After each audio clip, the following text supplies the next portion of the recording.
मंडळी, सध्या सगळीकडे चर्चा आहे ती स्टार प्रवाहावर लवकरच सुरू होणाऱ्या कोण होतीस तू काय झालीस तू या मालिकेची. गिरिजा प्रभू आणि मंदार जाधव ही टेलिव्हिजनवर गाजलेली जोडी पुन्हा एकदा या मालिकेच्या निमित्तानं एकत्र येणार आहे. कोकणातील कावेरी आणि मुंबईत राहणाऱ्या यशची गोष्ट या मालिकेमध्ये पाहायला मिळणार आहे. या मालिकेच्या कथानकाचा खुलासा करणारा नवीन प्रोमो नुकताच रिलीज करण्यात आला आहे. मोठ्या मुलानं इच्छेविरुद्ध दुसऱ्या मुलीशी लग्न केल्यानं यशची आई नाराज आहे, पण अखेर ती मुलगा उदय सून आणि नातवाला घरी बोलावते. यामुळे कावेरीचं कुटुंबही खुश असतं. पण त्यातच मालिकेत मोठा ट्विस्ट उलगडणार आहे. प्रोमोमध्ये पाहायला मिळतं की यश सगळ्यांना चिनूचे व्हिडिओ दाखवत असतो. लहान चिनूला पाहून घरातील सदस्य खुश असतात. यशचे वडील यशच्या आईला चिनूचा व्हिडिओ पाहण्यासाठी बोलवतात.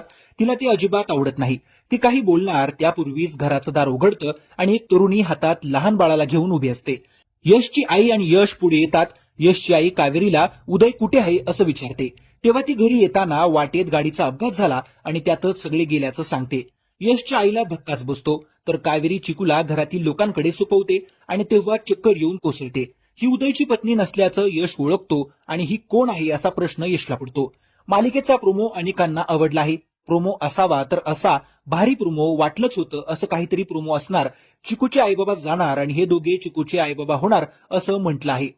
स्टार सुवर्णवरील श्रीमती भाग्यलक्ष्मी या मालिकेचा ही मालिका रिमेक असल्याची चर्चा आहे. 2015 मध्ये ही मालिका कन्नड भाषेमध्ये प्रसारित झाली होती. तर मंडळी, तुम्ही ही मालिका पाहण्यासाठी उत्सुक आहात का ते कमेंट करून नक्की कळवा. व्हिडिओ आवडल्यास लाईक करून चॅनलला सबस्क्राईब करा.